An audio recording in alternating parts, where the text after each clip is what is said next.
Super Mario Bros. Is a game that needs no introduction, but I'm gonna give it one anyway.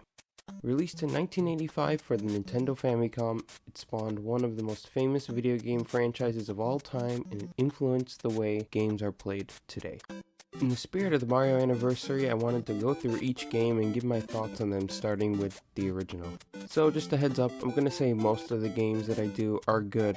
Of course, these games are timeless classics, but I want to give my thoughts on them, talk about why I think that they're good. And yes, of course, things like the graphics have been outdone by Super Mario All-Stars remakes and even with the 3D Mario update, but now I think we've come full circle and the graphics in this game have transcended that outdated moniker and they've become quite endearing. In terms of the gameplay itself, you can be a complete beginner, pick up a controller and get right into the game. It's very intuitive, it's very natural. You see something coming at you, you jump over it or you jump on it. That block with the question mark, better see what that does. Maybe timing a jump differently,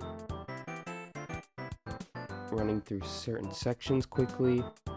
Even though I've run through this game dozens of times at this point, I recently found a star here and I don't think I ever knew it was there. Sure, I mostly use it for Super Mario 35, but it was cool finding something naturally after all these years.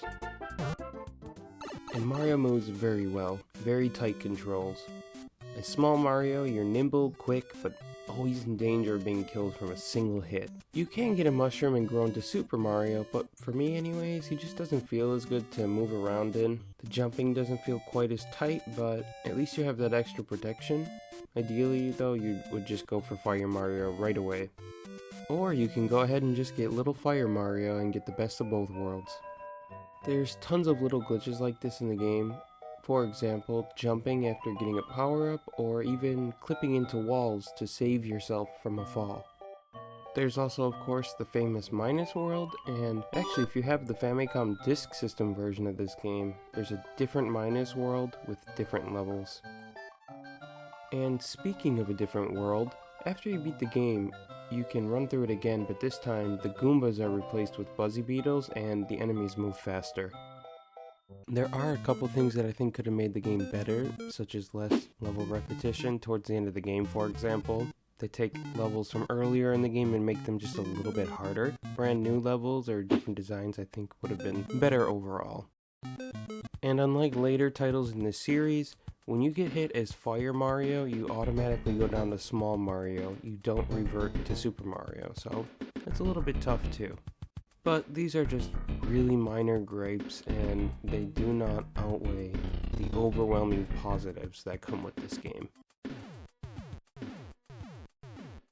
Sure, because Mario is a part of the mainstream cultural conscience now, both in Japan and worldwide, a lot of the mystery is gone. But going back to 1985, this game must have been amazing when you first played it. When you look at how it was described back in '85, a dream world, a fantasy adventure. That's exactly what Super Mario is. It really is a fantastic game, and if you're even remotely interested in video games and haven't played this yet somehow, you have to give it a go. It really is a joy to play. This game is more accessible than ever, being available on the Nintendo Online service through the NES or Famicom apps. While this game may have been outshined by subsequent entries in the series, the original is still just as good and it's still a great game to play. I highly recommend it.